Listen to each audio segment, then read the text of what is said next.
Mi nombre es Jorge Arnaldo Barrera Soriano, del curso de Estrategias de Comunicación Lingüística, sección 28, y en este video les expondré el capítulo 2 de la obra Don Quijote de la Mancha.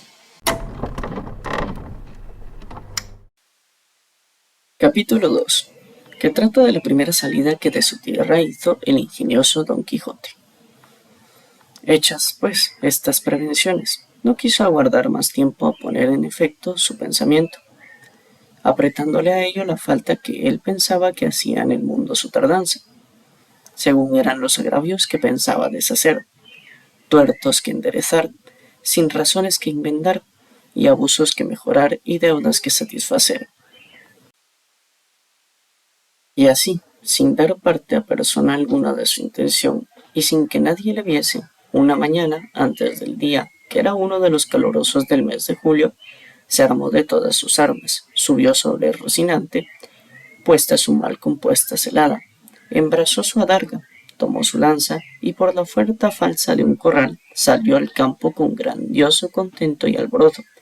de ver con cuánta facilidad había dado principio a su buen deseo. Mas apenas se vio en el campo, cuando le saltó un pensamiento terrible y tal, que por poco le hiciera dejar la comenzada empresa, y fue que le vino a la memoria que no era armado caballero, y que conforme a la ley de caballería ni podía ni debía tomar armas con ningún caballero, y, puesto que la fuerza había de llevar armas blancas, como no ve el caballero, sin empresa en el escudo hasta que por su esfuerzo la ganase, estos pensamientos le hicieron titubear en su propósito. Mas, pudiendo más su locura que otra razón alguna, propuso de hacerse armar caballero del primero que topase, a imitación de otros muchos que así lo hicieron, según él había leído en los libros que tal le tenían. En lo de las armas blancas pensaba limpiarlas de manera, en teniendo lugar, que le fuesen más que un armillo, y con esto se quietó y prosiguió su camino, sin llevar otra que aquel que su caballo quería, creyendo que en aquello consistía la fuerza de las aventuras. Yendo, pues, caminando nuestro flamante aventurero, iba hablando consigo mismo y diciendo: ¿quién duda sino que en los venideros tiempos, cuando salga a la luz la verdadera historia de mis famosos hechos, que el sabio que los escribiere no ponga, cuando llegue a contar esta mi primera salida tan de mañana, de esta manera? Sabía el rebicundo Apolo, tendido por la faz de la ancha y espaciosa tierra, las doradas hebras de sus hermosos cabellos, y apenas los pequeños y pintados pajarillos con sus zarpadas lenguas habían saludado con dulce y meliflua armonía la venida de la rosada aurora, que, dejando la blanda cama de su celoso marido, por las puertas y balcones del manchego horizonte a los mortales se mostraba, cuando el famoso caballero Don Quijote de la Mancha, dejando las ociosas plumas, subió sobre su famoso caballo Rocinante,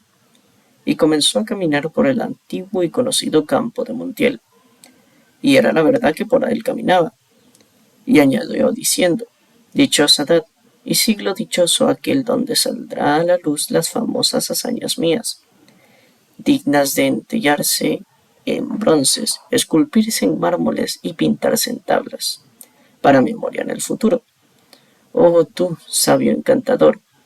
quien quiera que seas, a quien ha de tocar el ser coronista de esta peregrina historia, ruégote que no te olvides de mi buen Rocinante, compañero eterno mío en todos mis caminos y carreras. Luego volvía diciendo, como si verdaderamente fuera enamorado: oh princesa Dulcinea, señora de este cautivo corazón, mucho agravio me habéis hecho en despedirme y reprocharme con el riguroso aficiamiento de mandarme no parecer ante la vuestra hermosura. Plegaos, señora, de membraros desde vuestro sujeto corazón, que tantas cuitas por vuestro amor padece. Con estos iba ensartando otros disparates, todos al modo de los libros le habían enseñado, imitando en cuanto podía su lenguaje, y con esto caminaba tan despacio, y el sol entraba tanta prisa y con tanto ardor que fuera bastante a derretirle los sesos, si algunos tuviera.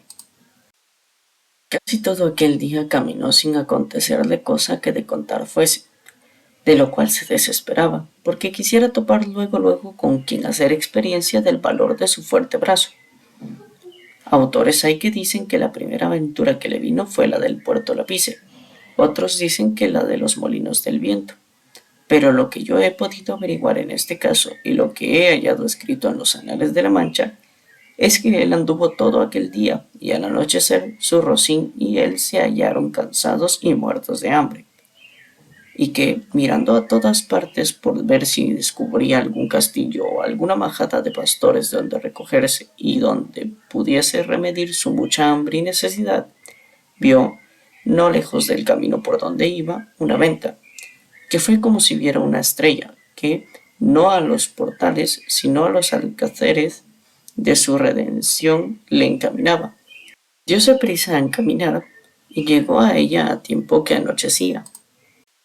Estaban acaso a la puerta dos mujeres mozas, de estas que llaman del partido, las cuales iban a Sevilla con unos arrieros que en la venta aquella noche acertaron a hacer jornada, y como a nuestro aventurero todo cuento pensaba, veía o imaginaba le parecía ser hecho y pasar al modo de lo que había leído, luego que vio las ventas se le representó que era un castillo, con sus 4 torres y chapiteles de lucienta plata, sin faltarle su puente levadizo y honda cava, con todos aquellos adherentes que semejaban a castillos y pintaban. Fuese llegado a la venta, que a él le parecía castillo, y a poco trecho de ella detuvo las riendas a Rocinante, esperando que algún enano se pudiese entre las almenas a dar señal con alguna trompeta de que llegaba caballero al castillo. Pero como vio que se estardaban y que Rocinante se daba prisa por llegar a la caballerita, se llegó a la puerta de la venta, y vio las dos distraídas mozas que allí estaban, que a él le parecían dos hermosas doncellas o dos graciadas damas que delante de la puerta del castillo se estaban solozando. En esto sucedió acaso que un porquero que andaba recogiendo de unos rastrojos una manada de puercos, que sin perdón así se llaman, tocó cuya señal ellos se recogen y al instante se le representó a Don Quijote lo que deseaba, que era algún enano que hacía señal de su venida, y así, con extraño contento, llegó a la venta y a las damas, las cuales, como vieron venir un hombre de aquella suerte armado y con lanza y adarga, llenas de miedo se iban a entrar a la venta, pero Don Quijote, coligiendo con su ida su miedo, alzándose la visera de papelón y descubriendo su seco y polvoroso rostro, con gentil talante y voz resposa, les dijo: «Oyan las vuestras mercedes, ni teman desaguisado alguno, que a la orden de caballería que profeso non toca ni atañe facerle a ninguno, cuanto más a tan altas doncellas como vuestras preciosas demuestran». Mirábanle las mozas y andaban con los ojos buscándole el rostro, que la mala visera le encubría, mas como se oyeron llamar doncellas, como tan fuera de su profesión, no pudieron tener la risa, y fue de manera que Don Quijote vino a correrse y a decirles: «Parece la mesura en las hermosas, y es mucha cendez. Además, la risa que de leve causa procede, pero no vos lo digo porque os acustéis ni mostredes mal talento, que el mío no es de al que de servicios». El lenguaje no entendido de las señoras y el mal talle de nuestro caballero acrecentaba en ellas la risa, y en él el enojo, y pasará muy adelante si a aquel punto no saliera el ventero, hombre que, por ser muy gordo, era muy pacífico, el cual, viendo aquella figura contrahecha, armada de armas tan desiguales como era la brita, lanza, adarga y coselete, no estuvo en nada en acompañar a las doncellas en las muestras de su contento, mas en efecto, temiendo la máquina de tantos pertrechos, determinó de hablarle comediantemente y así le dijo: «Si vuestra merced, señor caballero, busca posada, amén del lecho, porque en esta venta no hay ninguno. Todo lo demás se hallará en ella en mucha abundancia». Viendo Don Quijote la humildad del alcaide de la fortaleza, que tal le parecía a él el ventero y la venta, respondió: «Para mí, señor castellano, cualquier cosa basta, porque mis arreros son las armas, y mi descanso el pelear, etcétera. Pensó el huésped que el haberle llamado castellano había sido por haberle parecido de los sanos de Castilla, aunque él era andaluz, y de las playas de Sanlúcar, no menos ladrón que caco, ni menos maleante que estudiante o paje. Y así le respondió: según eso, las camas de vuestra merced serán duras, peñas, y su dormir siempre velar. Y siendo así, bien se puede apear con seguridad de hallar en esta choza ocasión y ocasiones para no dormir en todo un año, cuanto más en una noche. Y diciendo esto, fue a tener el estribo a Don Quijote, el cual se apeó con mucha dificultad y trabajo, como aquel que en todo aquel día no se había desayunado. Dijo luego al huésped que le tuviese mucho cuidado de su caballo, porque era la mejor pieza que comía pan en el mundo. Miróle el ventero, y no le pareció tan bueno como Don Quijote decía, ni aun la mitad,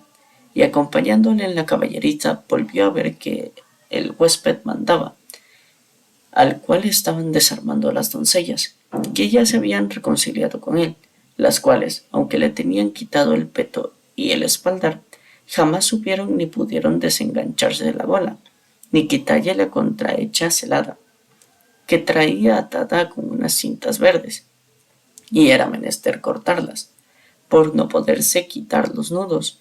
mas él no lo quiso consentir en ninguna manera, y así se quedó toda aquella noche con la celada puesta, que era la más graciosa y extraña figura que se pudiera pensar, y al desarmarle, como él se imaginaba que aquellas traídas y llevadas que le desarmaban eran algunas principales señoras y damas de aquel castillo, les dijo con mucho donaire: nunca fuese caballero de damas tan bien servido como fuera Don Quijote cuando de su aldea vino. Doncellas curaban dél, princesas del su Rocino, o Rocinante, que este es el nombre, señoras mías, de mi caballo, y Don Quijote de la Mancha es el mío, que, puesto que no quisiere descubrirme fasta que las fazañas fechas en vuestro servicio y pro me descubrieran, la fuerza de acomodar al propósito presente de este romance viejo de lanzarte ha sido causa que sepáis mi nombre, antes de toda razón. Pero tiempo vendrá en que las vuestras señoras me manden y yo obedezca, y el valor de mi brazo descubra el deseo que tengo de serviros. Las mozas, que no estaban hechas a oír semejantes retóricas, no respondían palabra, solo le preguntaban si quería comer alguna cosa. Cualquiera llantaría yo, respondió Don Quijote, porque a lo que entiendo me harían mucho al caso. A dicha acertó a servir desde aquel día, y no había a toda la venta sino unas raciones de un pescado que en Castilla llamaban abedejo, y en Andalucía bacallao, en otras partes curodillo y en otras trachuela, preguntándole si por ventura comería su merced trachuela, que no había otro pescado que darle de comer. Como haya muchas trachuelas, respondió Don Quijote, podría servir de una trucha, porque eso se me da que me den 8 reales en sencillo que en una pieza de a 8. Cuanto más, que podría ser que fuese estas trachuelas como la ternera, que es mejor que la vaca, y el cabrito que el cabrón. Pero, sea lo que fuera, venga luego, que el trabajo y el peso de las armas no se pueden llevar sin el gobierno de las tripas. Pusiéronle la mesa a la puerta de la venta, por el fresco, y trajéronle el huésped una porción del mal remojado y peor cocido bacallao, y un pan tan negro y mugriento como sus armas. Pero era materia de grande risa verle comer, porque, como tenía puesta la celada y alzada la visera, no podía poner nada en su boca con sus manos si otro no se la daba y ponía, y así una de aquellas señoras servía de este menester. Mas al darle de beber no fue posible, ni lo fuera si el ventero no radara una caña y puesto él un cabo en la boca, por el otro le iba echando el vino, y todo esto le recibía en paciencia, a trueco de no romper las cintas de la celada. Estando en esto, llegó acaso a la venta un castrador de puercos, y así como llegó, sonó su silbato de caña 4 o 5 veces, con lo cual acabó de confirmar Don Quijote que estaba en algún famoso castillo, y que le servían con música, y que el adejabo eran truchas, al pan candeal y las rameras damas, y el ventero castellano del castillo, y con esto andaba por bien empleada su determinación y salida.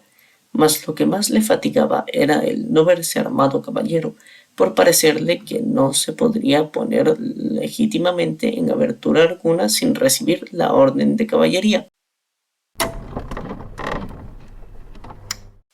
En resumen, mi opinión sobre este capítulo de Don Quijote es muy sencillo. Es una obra que te engancha y no puedes parar de leerla. Sin duda alguna, luego de terminar este video, seguiré leyendo esta maravillosa historia. Algo que me gustaría recalcar es la muy presente locura del personaje principal, quien delira a cada rato e imagina cosas que ni siquiera están ahí o no han sucedido. Esto le da mucho dinamismo a la historia porque nunca sabes qué es lo siguiente que Don Quijote va a hacer. Por último, creo que queda bastante claro que Don Quijote no puede comunicarse correctamente con otras personas, ya que su locura le hace escuchar y entender solo lo que para su imaginaria aventura le conviene. Para finalizar con este video, hablaremos de 3 palabras novedosas para mí. La primera de ellas es celada, la cual era una pieza de la armadura que cubre y defiende la cabeza. En el texto menciona que Don Quijote utilizaba una celada hechiza, que estaba atada con cuerdas verdes y que debido a los nudos las damiselas no podían quitársela, por lo que él decidió pasar toda la noche con la celada puesta. Horadar. Horadar consiste en hacer un agujero muy profundo o que atraviesa algo de parte a parte. En el texto mencionan que para darle de beber a Don Quijote tuvieron que horadar un pedazo de caña de azúcar para poder pasar el vino por el agujero que hicieron en la caña. Por último tenemos el espaldar. El espaldar era una pieza de la armadura de un caballero que se colocaba en la parte trasera para cubrir la espalda de cualquier ataque de espada, lanza o cualquier otro arma que tratara de hacerle daño. Esta pieza apareció en el texto recién leído, en la parte en la que las damiselas le quitan la armadura a Don Quijote.